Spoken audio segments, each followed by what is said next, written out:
بسم اللہ الرحمن الرحیم نحمده ونصلي على رسوله الكريم اما بعد فاعوذ باللہ من الشیطان الرجیم بسم اللہ الرحمن الرحیم یا ایہا الذین آمنوا كتب عليكم الصيام كما كتب على الذين من قبلكم لعلكم تتقون وقال النبي صلى الله عليه وسلم من صام رمضان إيمانا واحتسابا غفر له ما تقدم من ذنبه او كما قال عليه الصلاة والسلام آمنت بالله صدق الله العلي العظيم وصدق رسوله النبي الأمي الكريم ونحن على ذلك من الشاهدين والشاكرين والحمد لله رب العالمين.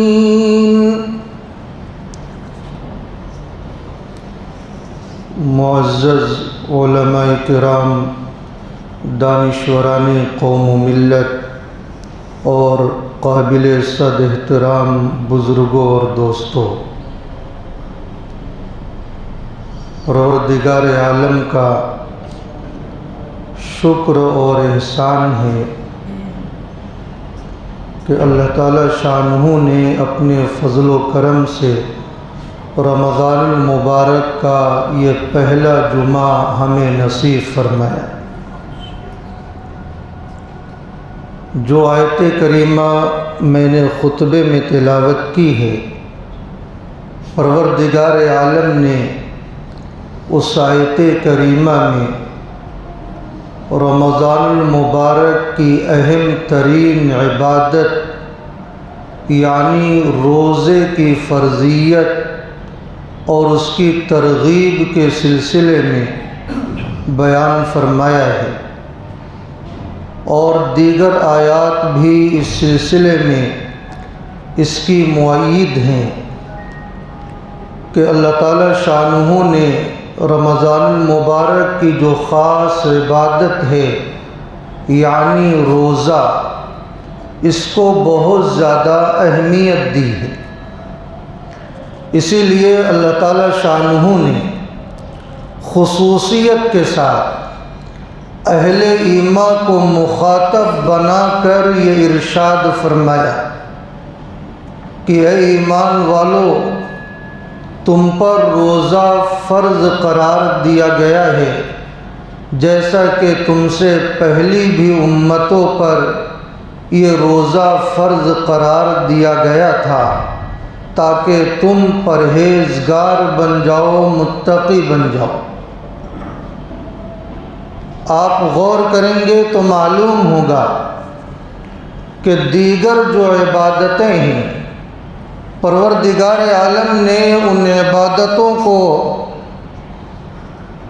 جب ہمیں حکم دیا ہے تو اللہ تعالی شانہ نے اس طرح کا جملہ ارشاد فرمایا کہ ان عبادتوں کو بجا لاؤ، اسے اس طرح کرو، اس طرح کرو، یا فلاں کام کرو، فلاں کام نہ کرو. لیکن پروردگار عالم نے جب روزے کا حکم دیا ہے تو ساتھ ساتھ ترغیبی جملہ بھی ارشاد فرمایا، اور یہ ارشاد فرمایا کما کتب علی الذین من قبلکم، کیونکہ روزہ یہ کھانے پینے اور خواہشات نفسانیہ یعنی جیما سے رکنے کا نام ہے. یہی چیزیں روزے کے علاوہ ایام میں انسان کے لیے حلال تھی، اب روزے کے دنوں میں اچانک اسے روک دینا، ظاہر سی بات ہے یہ بندوں پر شاق گزر سکتا تھا، بندوں پر بوجھ محسوس ہو سکتا تھا کہ ایک چیز جو ہمارے لیے حلال تھی اسے منع کر دیا گیا۔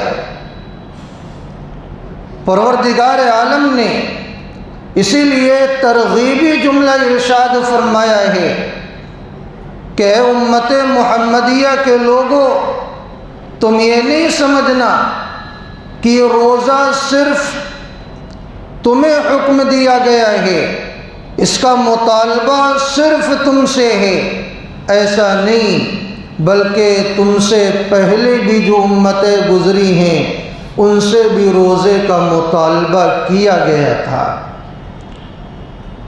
اور اس میں تمہارا فائدہ ہے، بے شمار اجر و ثواب اللہ تعالیٰ عطا فرماتے ہیں، بہانے بہانے سے مغفرت کے فیصلے فرماتے ہیں، اخروی فائدہ تو بہت عظیم فائدہ ہے اور ساتھ ساتھ دنیاوی فائدہ بھی ہے، گرچہ ہم اصلاً دنیاوی فائدے کے لیے کوئی عمل خیر نہیں کرتے، ہمارے پیش نظر تو اصل آخرت کا فائدہ ہوتا ہے، اور ہمارا یہ ایمان ہے کہ پروردگار عالم نے جن کاموں کو کرنے کا حکم دیا ہے اس میں ہمارے لیے دنیاوی فائدہ بھی ہے اور اخروی فائدہ بھی۔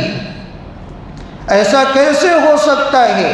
وہ خالق و مالک جو اپنے بندوں سے اتنا زیادہ محبت کرنے والا ہے اور پیار کرنے والا ہے، ایسی باتوں کا حکم دے جو بندوں کے لیے نقصان دہ ہو، ایسا کبھی بھی نہیں ہو سکتا۔ ہاں یہ بات اور ہے کہ عقل ہماری ہر چیز کا ادراک نہیں کر سکتی، ہماری عقل میں کوئی ضروری نہیں کہ اس کی حکمت اور مصلحت آ جائے، کیونکہ جس طرح جسم کے دیگر اعضوں کی صلاحیتیں محدود ہیں، ہماری عقل کی بھی صلاحیت محدود ہے۔ پروردگار عالم نے جن کاموں کو کرنے کا حکم دیا ہے وہ ہمارے لیے باعث خیر ہے، باعث شر کبھی بھی نہیں ہو سکتا۔ اس لیے روزہ، اس میں ہمارے لیے اخروی فائدہ ہے اور دنیاوی فائدہ بھی ہے، جیسا کہ ماہر حکماء اور اطباء نے اس کا اقرار بھی کیا ہے اور اس پر مستقل کتابیں بھی لکھی ہیں کہ روزے کا دنیاوی فائدہ کیا ہے۔ اسی لیے پروردگار عالم نے ہمیں ترغیب دی کہ یہ نہیں سمجھنا کہ صرف تم سے روزے کا مطالبہ ہے، اس سے پہلی امتوں کو بھی یہ حکم دیا گیا تھا۔ حضرت آدم علیہ السلام کے بارے میں آتا ہے کہ وہ ایام بیض کے روزے پابندی کے ساتھ رکھا کرتے تھے، یعنی 13، 14 اور 15ویں تاریخ کا روزہ۔ حضرت نوح علیہ السلام کے بارے میں آتا ہے کہ وہ عاشورہ کا روزہ پابندی سے رکھا کرتے تھے۔ حضرت داؤد علیہ السلام کے بارے میں تو یہ آتا ہے کہ وہ سال کے 6 مہینے وہ روزے سے رہا کرتے تھے، ایک دن روزہ رکھتے تو ایک دن افطار کرتے۔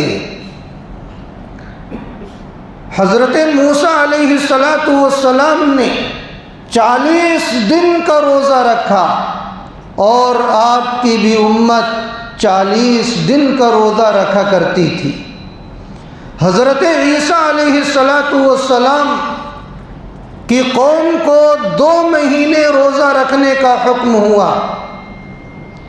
اور ان کی قوم 2 مہینے روزہ رکھا کرتی تھی۔ الغرض یہ روزہ رکھنے کا حکم پچھلی امتوں کو بھی دیا گیا، امت محمدیہ کے حصے میں رمضان المبارک کے پورے مہینے کا روزہ آیا، اور اس کا اصل فائدہ کیا ہے؟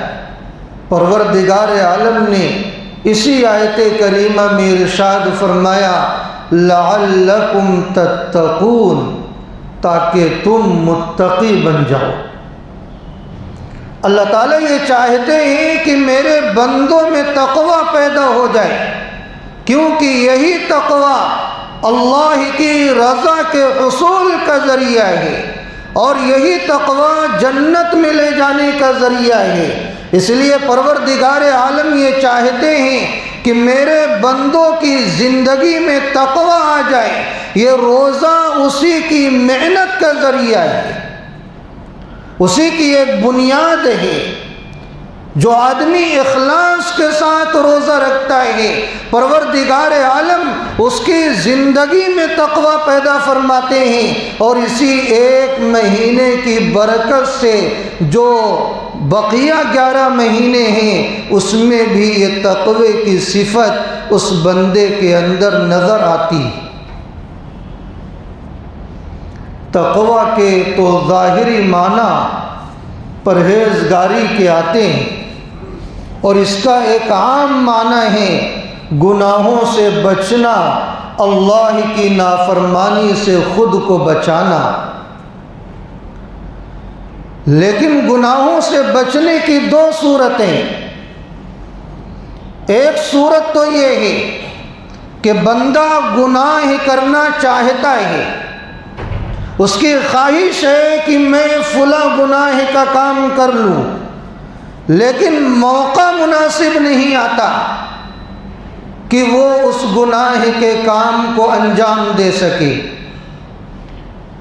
یا یہ کہ گناہ تو کرنا چاہتا ہے، دل میں ارمان بھی انگڑائیاں لے رہے ہیں، لیکن اس گناہ کو انجام دینے کی قدرت ہی نہیں۔ یہ اصل معنوں میں تقوی نہیں۔ مثلا کوئی نابینا یہ کہے کہ اللہ کا شکر ہے کہ میں کسی غیر محرمہ لڑکی پر نگاہ نہیں ڈالتا، یعنی میں بد نظری نہیں کرتا، تو اس کا نام تقوی نہیں۔ تمہارے پاس دیکھنے کی صلاحیت نہیں، وہ طاقت ہی نہیں، تو پھر تمہیں تو ہر حال میں اس سے بچنا ہے۔ کوئی چھوٹا بچہ کہے کہ اللہ کا شکر ہے کہ میں زنا کاری میں مبتلا نہیں ہوتا، تو آپ یہ کہیں گے تمہارے اندر ابھی شہوت ہی نہیں، لہذا تمہارا یہ کہنا کہ مجھ سے زنا کاری کا صدور نہیں ہوتا، اس وقت یہ تقوی نہیں ہے۔ اصل تقوی تو اس وقت ہوتا ہے جب بندے کے اندر گناہ کرنے کی قدرت ہوتی ہے، اس کے اندر خواہشات ہوتی ہے، اور اس کے بعد محض اللہ کے ڈر سے، اللہ کے سامنے جواب دہی کے احساس سے یہ بندہ قدرت کے باوجود اپنے آپ کو گناہوں سے بچاتا ہے۔ اصل اسی کا نام تقوی ہے۔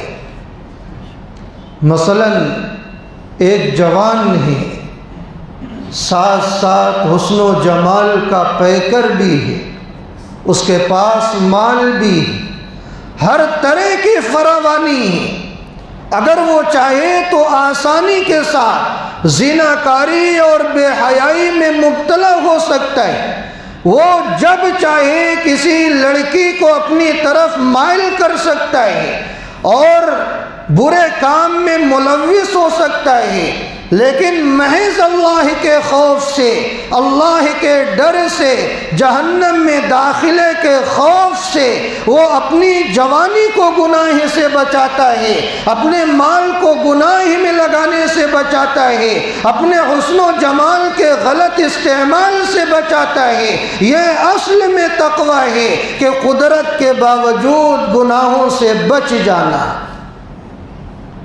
پروردگار عالم روزے کے ذریعے اسی تقوی کی پریکٹس کرا رہے ہیں، اسی تقوی کی محنت کرا رہے ہیں، اور آپ کو روزے میں یہ چیز بالکل آیا نظر آئے گی کہ کھانا سامنے ہوتا ہے، پانی سامنے ہوتا ہے، بیوی اس کے پاس موجود ہوتی ہے، لیکن قدرت کے باوجود بھی وہ کھانے سے بچتا ہے، پینے سے بچتا ہے، نفسانی خواہشات کو پوری کرنے سے بچتا ہے۔ اسی کا نام تقوی ہے۔ اور روزے کی برکت سے ہر ایک روزے دار میں کسی نہ کسی درجے میں یہ تقوی ضرور نظر آتا ہے، چاہے کیسا بھی روزے دار ہو۔ کیوں؟ یہ روزہ، یہ در حقیقت یہ ایسا عمل ہے جسے بندہ ہی جانتا ہے، یعنی روزہ رکھنے والا اور اللہ ہی جانتا ہے۔ فیما بینہ و بین اللہ کا مسئلہ ہے۔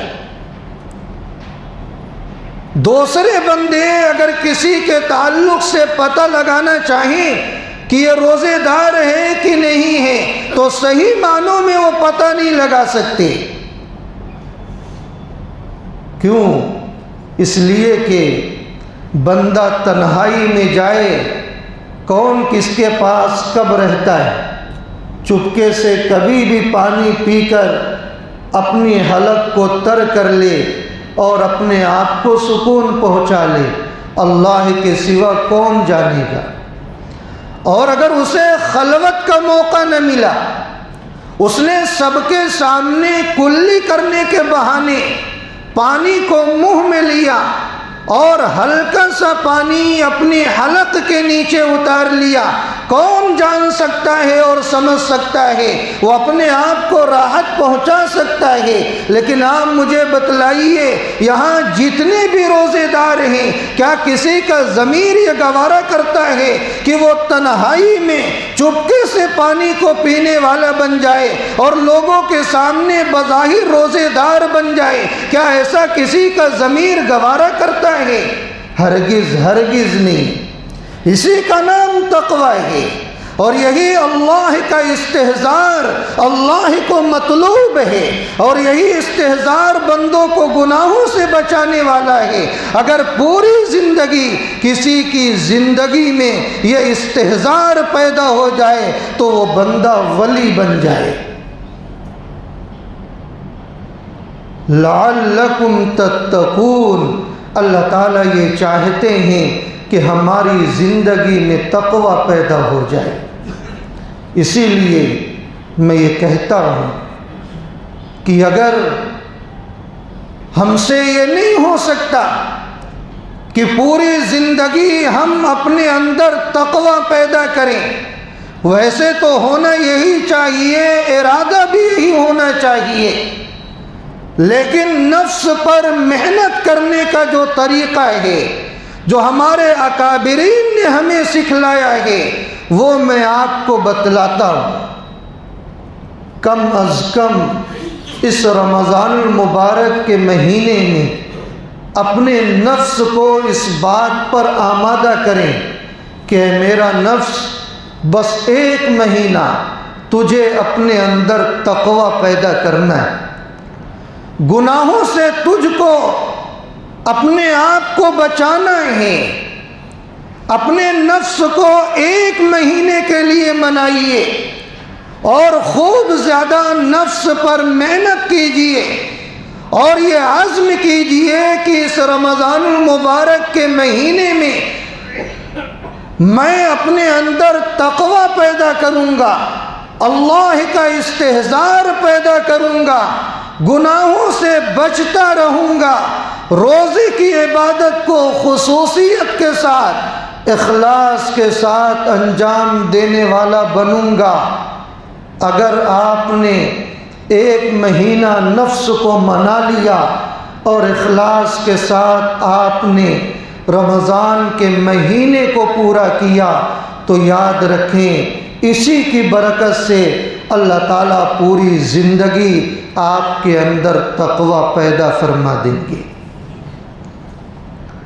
ہر سال اسی طرح محنت ہونی چاہیے، پھر یہ 1 مہینہ 11 مہینوں کے لیے کافی ہوگا، بشرطے کہ جس طرح رمضان کا مہینہ ہمیں گزارنا چاہیے ہم اسی طرح گزارنے والے بن جائیں۔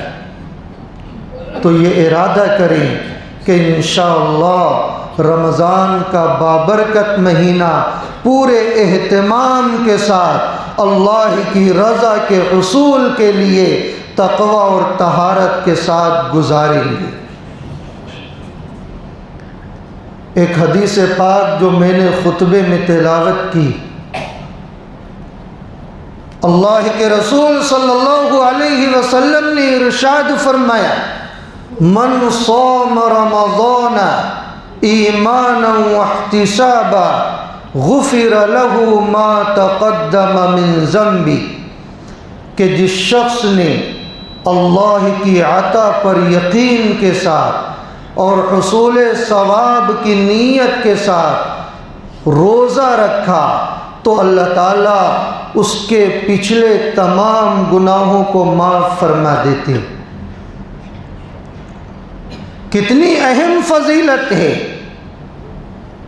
اگر ہم نے اخلاص کے ساتھ کہ اللہ تعالیٰ نے جو وعدہ کیا ہے، پروردگار عالم اپنے وعدے پر قائم رہیں گے اور اللہ تعالیٰ نے جو وعدہ کیا ہے اسے عطا کریں گے، اس پر یقین کے ساتھ اور حصول ثواب کی نیت سے آپ نے روزہ رکھا تو پچھلے تمام گناہ معاف ہو جائیں گے۔ بہت سارے لوگوں نے اس سے صغیرہ گناہ مراد لیا ہے، لیکن صحیح بات یہ ہے کہ اگر آدمی اخلاص کے ساتھ یہ عمل کرے تو پروردگار عالم کو کبیرہ گناہ معاف کرنے کے لیے کوئی چیز آڑ نہیں ہے۔ اسی لیے اس پر سب کا اتفاق ہے کہ اگر پروردگار عالم اپنے فضل کا معاملہ کرنا چاہیں تو پروردگار عالم کبیرہ گناہوں کو بھی معاف فرما دیں۔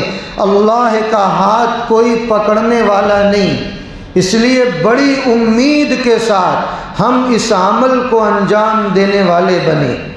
آگے ارشاد فرمایا، وَمَنْ قَامَ رَمَضَانَ ایمانا واحتسابا غفر له ما تقدم من ذنبی، کہ جس شخص نے رمضان المبارک میں تراویح کی نماز کا اہتمام کیا، یہاں من قام رمضان سے خصوصیت کے ساتھ تراویح کی نماز مراد ہے۔ تو اگر کسی نے تراویح کی نماز کا اہتمام کیا اسے بھی یہ فضیلت حاصل ہوگی کہ پروردگار عالم اس کے پچھلے تمام گناہوں کو معاف فرما دیں گے۔ اس لیے جب ہم تراویح کی نماز ادا کریں تو اللہ کی عطا پر یقین کے ساتھ اور حصول ثواب کی نیت کے ساتھ نماز تراویح کی مواظبت کریں، اس کی بھی بڑی فضیلت ہے۔ وَمَنْ قَامَ لَيْلَةَ الْقَدْرِ ایمانا واحتسابا غفر له ما تقدم من ذنبی، اور جس شخص نے لیلۃ القدر میں عبادت کیا اسے اللہ تعالیٰ نے شب قدر میں عبادت کی توفیق عطا کر دی تو اسے بھی یہی فضیلت حاصل ہوگی کہ پروردگار عالم اس کے پچھلے تمام گناہوں کو معاف فرما دیں گے۔ تو یہ رمضان المبارک کا مہینہ یہ بڑی برکتوں والا مہینہ ہے، نیکیوں کے کمانے کا مہینہ ہے، یہ مغفرت کا مہینہ ہے، یہ اللہ کی رضا کے حصول کا مہینہ ہے، یہ جنت میں دخول کے فیصلے کا مہینہ ہے۔ اسی لیے اس مہینے میں زیادہ سے زیادہ ہم اطاعت الہی اور اطاعت رسول کے اعمال انجام دینے والے بنے۔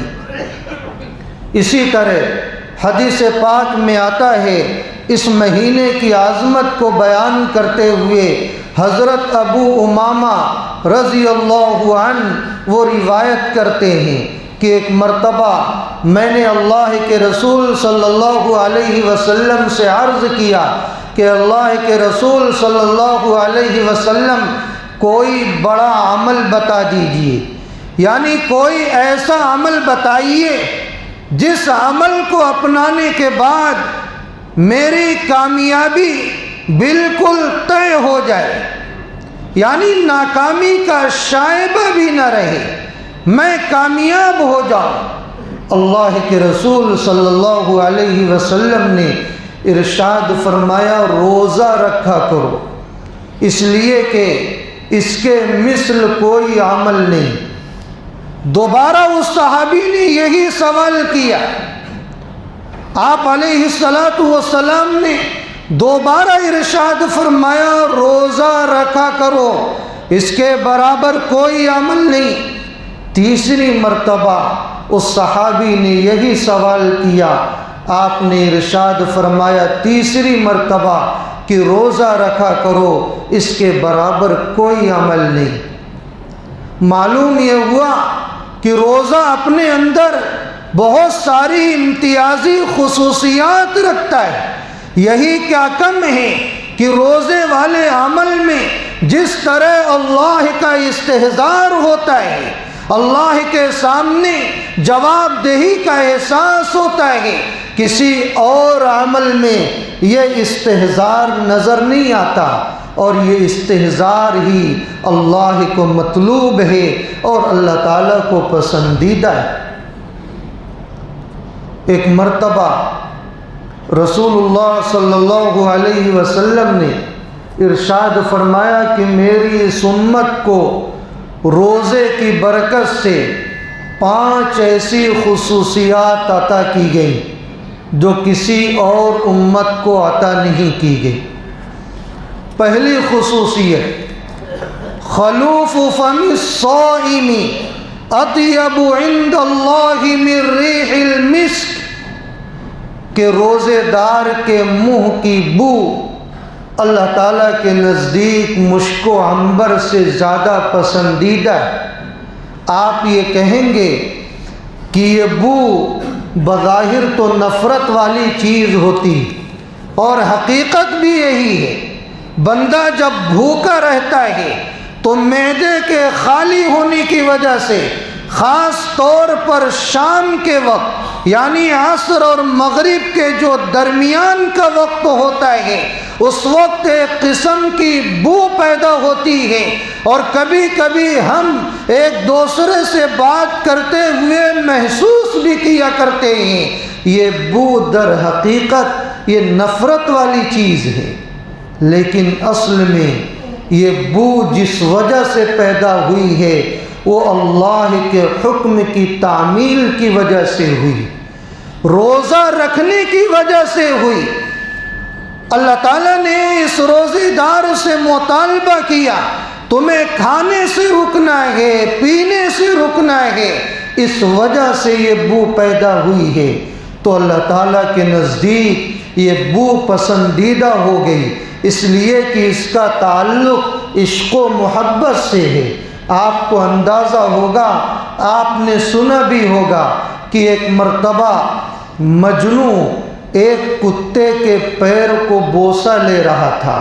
کسی نے سوال کیا، یہ کتے کے پیر کو تو بوسہ لیتا ہے، اس کی وجہ کیا ہے؟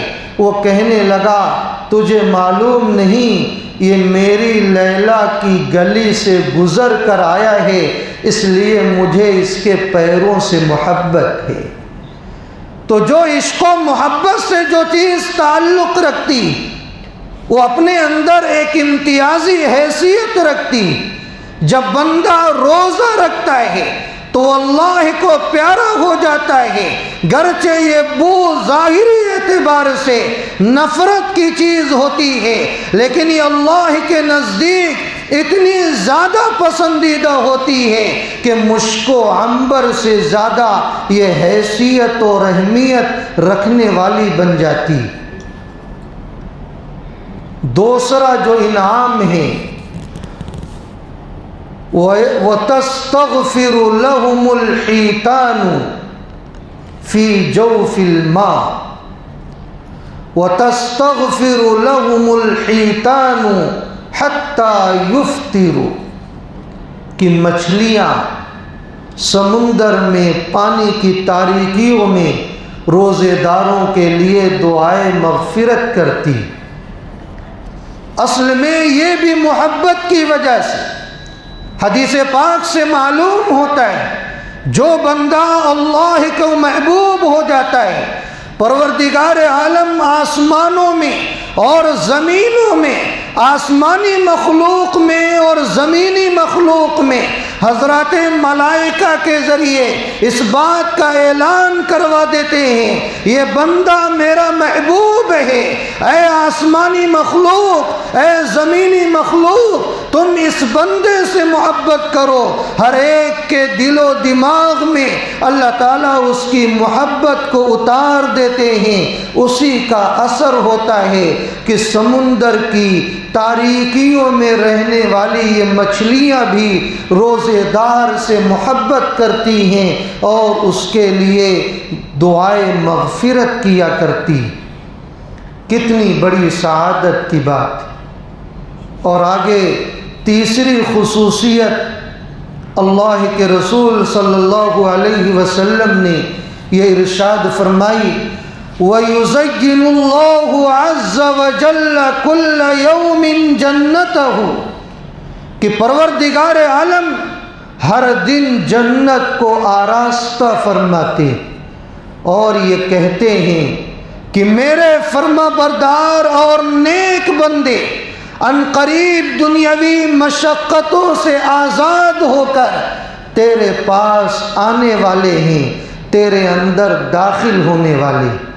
گویا یوں کہیے کہ پروردگار عالم جب جنت کو آراستہ کرتے ہیں تو یہ جنت بزبان حال پروردگار عالم سے یہ سوال کرتی ہے کہ باری تعالیٰ کیا وجہ ہے کہ آج مجھے سجایا جا رہا ہے؟ وہ کون خوش نصیب لوگ ہیں جن کے لیے مجھے اس طرح آراستہ اور پیراستہ کیا جا رہا ہے؟ پروردگار عالم جنت کو تسلی دیتے ہیں کہ پریشان نہ ہو، وہ بڑے اچھے لوگ ہیں، میرے فرما بردار روزے دار بندے ہیں، ان قریب وہ دنیا کی مشقتوں کو اپنے سروں سے اتار کر میرے پاس آئیں گے اور میں ان خوش نصیب بندوں کو تیرے اندر داخلہ عطا کروں گا۔ اب جنت یہ سن کر پرسکون ہو جاتی ہے، خوش ہو جاتی ہے کہ وہ بڑے اچھے بندے ہیں جنہوں نے اللہ کے حکم کی تعمیل میں کھانے کو چھوڑ دیا، پینے کو چھوڑ دیا، نفسانی خواہشات کو چھوڑ دیا۔ میرے ایسے بندے میرے اندر داخل ہونے والے ہیں، جنت خوش ہو جاتی۔ چوتھا انعام، وَتُصَفَّدُ فِيهِ مَرَدَةُ الشَّيَاطِينِ، کہ پروردگار عالم رمضان المبارک کی برکت سے اس مہینے میں سرکش شیاطین کو قید کر دیتے۔ مقصد کیا ہے؟ تاکہ میرے بندوں کی عبادت میں وہ خلل پیدا نہ کر سکے۔ میرا بندہ جب روزہ رکھے، میرا استحضار اس کے دل و دماغ میں ہو، شیطان غافل نہ کر سکے، میرے بندوں کو گناہوں میں ملوث نہ کر سکے۔ رمضان المبارک کے بابرکت مہینے میں میرے بندے مختلف اعمال خیر کے ذریعے مجھے راضی کرنے کی کوشش کریں گے، وہ میرے بندوں کو بہکا نہ سکے۔ پروردگار عالم نے سرکش شیاطین اور جناتوں کو اسی وجہ سے قید کر دیا ہے۔ اللہ اپنے بندوں کو نعمتوں سے نوازنا چاہتے ہیں، اس لیے اللہ نے یہ حسن انتظام کر رکھا ہے۔ اب بڑا محروم القسمت بندہ وہ ہے جو رمضان المبارک کے اس حسن نظام کے باوجود بھی اس کی برکتوں سے مالا مال نہ ہو سکے بلکہ وہ محروم ہو جائے، بڑا بدنصیب وہ بندہ ہو جائے گا۔ اب آپ یہ سوال کریں گے کہ جب شیاطین کو قید کر دیا جاتا ہے تو پھر بہت سارے بندے گناہ کیوں کرتے؟ ایمان والے بھی بندے گناہ کرتے؟ تو اس کے مختلف جوابات دیے گئے ہیں، جو عقل سے قریب ہے وہ میں آپ کو بتلاتا ہوں۔ ایک جواب تو یہ ہے کہ جو ایمان والے بندے خصوصیت کے ساتھ آپ کو گناہ کرتے ہوئے نظر آئیں گے، اصل میں اس کی وجہ یہ ہوتی ہے کہ 11 مہینے جو انہوں نے گنہگاری میں اپنی زندگی گزاری ہے، گناہوں کی نحوستیں ان کے ساتھ ہیں، یہ ان گناہوں کا اثر ہوتا ہے جو رمضان المبارک تک وہ اثر پہنچتا رہتا ہے، اور اسی اثر کی وجہ سے یہ گناہ کر لیا کرتے ہیں۔ ورنہ تو اسی حدیث پاک کے آگے یہ ارشاد موجود ہے کہ جو گنہگار بندے ہیں وہ رمضان میں ان گناہوں تک نہیں پہنچ پاتے جن گناہوں تک غیر رمضان میں پہنچا کرتے ہیں۔ یہ شیاطین کے قید کرنے کی وجہ ہوتی ہے اور اس کی برکت ہوتی۔ اسی لیے آپ بڑے سے بڑے گنہگار کو دیکھ لیجئے جو رمضان المبارک کے ایام کے علاوہ وہ دھڑلے سے گناہ کیا کرتے تھے، رمضان المبارک میں احتیاط کیا کرتے ہیں، ان لوگوں کا گناہ کم ہو جاتا ہے اور کسی قدر وہ نیکیاں بھی کرنے والے بن جاتے ہیں، وہ اسی کا اثر ہوتا ہے۔ اور دوسرا جواب یہ ہے کہ شیطان جب جاتا ہے تو اپنے شاگردوں کو چھوڑ کر جاتا ہے، اپنے چیلے چپاٹوں کو چھوڑ کر جاتا ہے۔ ہر استاذ یہ چاہتا ہے کہ میرے جانے کے بعد میرے شاگرد میری مہم کو زندہ رکھیں، تو ابلیس کو معلوم ہے، شیاطین کو معلوم ہے کہ رمضان میں مجھے قید کر دیا جائے گا، تو میرا کام جو انسانوں کو بہکانے کا ہے، اللہ کے بندوں کو جہنم میں لے جانے کا ہے، وہ میرا کام تو رک جائے گا، میری محنت کیسے آگے چلے گی؟ لہذا وہ انہی انسانوں پر محنت کرتا ہے، اور انہی انسانوں میں سے بعض انسانوں پر محنت کر کر کے انہیں اپنا شاگرد بنا لیتا ہے، جو اس کے جانے کے بعد اس کی محنت کو زندہ رکھتے ہیں اور دیگر لوگوں کو بہکاتے رہتے ہیں۔ اسے قرآن کریم نے انسانی شیاطین سے تعبیر کیا ہے۔ یہ انسانی شیطان ہے۔ کیا مطلب؟ یعنی شیطانی کام کو آگے بڑھانے والے ہیں، شیطانی کام کو زندہ کرنے والے ہیں، شیطانی کاموں میں تعاون کرنے والے ہیں۔ یہ انسانی شیاطین اللہ کے دیگر بندوں کو بہکاتے رہتے۔ پانچواں انعام وَيُغْفَرُ لَهُمْ فِي آخِرِ لَيْلَةٍ، رمضان المبارک کی جب آخری رات آتی ہے تو پروردگار عالم سارے روزے داروں کی مغفرت کے فیصلے فرما دیتے۔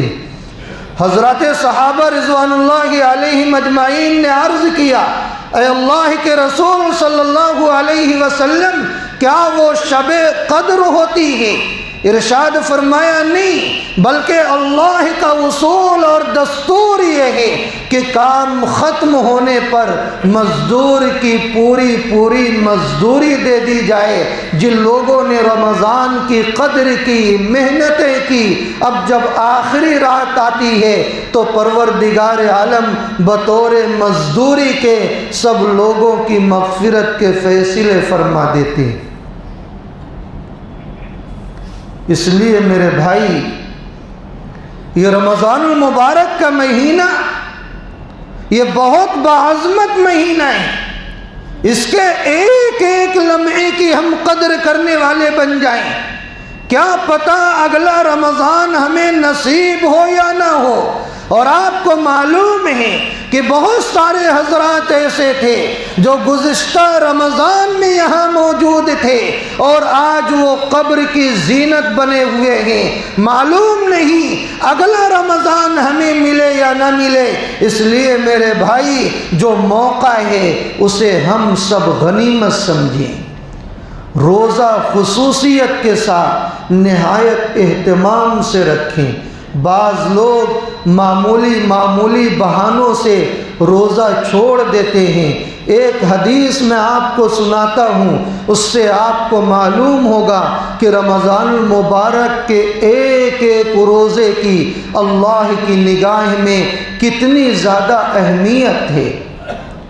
آپ صلی اللہ علیہ وسلم نے ارشاد فرمایا، من افطر یوما من رمضان من غیر رخصت ولا مرض لم يقض عنه صوم الدہر کلہ وان صامہ، کہ جس شخص نے رمضان المبارک کے ایک دن کا روزہ بغیر کسی رخصت اور مرض کی وجہ سے چھوڑ دیا، توڑ دیا، پوری زندگی اس ایک روزے کے بدلے اگر وہ روزہ رکھتا رہے تو بھی اس کا صحیح معنوں میں حق ادا نہیں ہوگا۔ آپ اندازہ لگائیں کتنا قیمتی ایک دن کا روزہ ہے۔ ایک طرف پوری زندگی کا روزہ رکھ دیا جائے اور دوسری طرف رمضان المبارک کا ایک روزہ رکھ دیا جائے، یہ پوری زندگی کا روزہ اس رمضان کے ایک روزے کا مقابلہ نہیں کر سکتے، اس لیے کہ پروردگار عالم نے رمضان المبارک کے روزے میں جو نورانیت رکھی ہے، جو روحانیت رکھی ہے، جو اپنی رضا رکھی ہے، جو بے شمار اجر و ثواب اور نیکیاں رکھی ہیں، وہ کسی اور روزے کو حاصل نہیں۔ اس لیے میرے بھائی روزے کی قدر کرنے والے بنے، فضائل سنیں، ایک وعید بھی سن لیں۔ بہت مشہور حدیث ہے، حضرت جبرائیل علیہ السلام نے اس حدیث پاک میں 3 بد دعا دی ہے۔ آپ کو معلوم ہے ان تینوں بد دعاؤں پر آپ صلی اللہ علیہ وسلم نے آمین کہی۔ ان تینوں بد دعاؤں میں سے ایک بد دعا یہ بھی تھی، رغم انف من ادرک رمضان فلم یغفر لہ، کہ اس کی ناک رگڑی جائے یا اس کی ناک رگڑ دی گئی، وہ ناک خاک آلود ہو گیا، وہ ذلیل و رسوا ہو گیا، وہ تباہ و برباد ہو گیا۔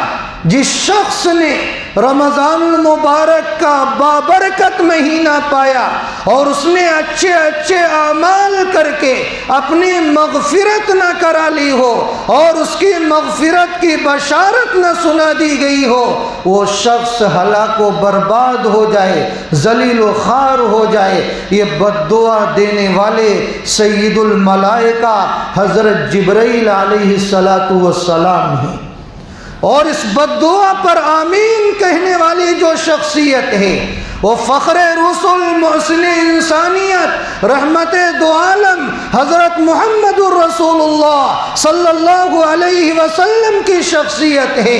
آپ کو معلوم ہے آپ امت کے تعلق سے کتنے غمخوار تھے، آپ کا دل کس قدر امت کے تعلق سے ہمیشہ فکر مند رہا کرتا تھا، لیکن اس کے باوجود بھی رمضان کی ناقدری کرنے والا اللہ کے نبی کی نگاہ میں اتنا بڑا مجرم ہے کہ حضرت جبرائیل بد دعا دے رہے ہیں، اور آپ رحمت للعالمین ہونے کے باوجود بھی آپ نے اس بد دعا پر آمین کہی ہے۔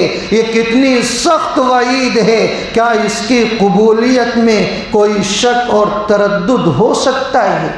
کیا ہم سب اس بد دعا میں شامل ہونے کی ہمت رکھتے ہیں؟ اگر نہیں رکھتے تو اللہ کے واسطے رمضان المبارک کے جو بھی لمحات باقی ہیں ہم اس کی اخلاص کے ساتھ قدر کرنے والے بن جائیں۔ پروردگار عالم مجھے اور آپ کو رمضان المبارک کے فیوز و برکات سے مستفیض فرمائے اور ہر زجر و وعید سے ہم سب کی حفاظت فرمائے، آمین۔ وآخر دعوانا ان الحمد للہ رب العالمین۔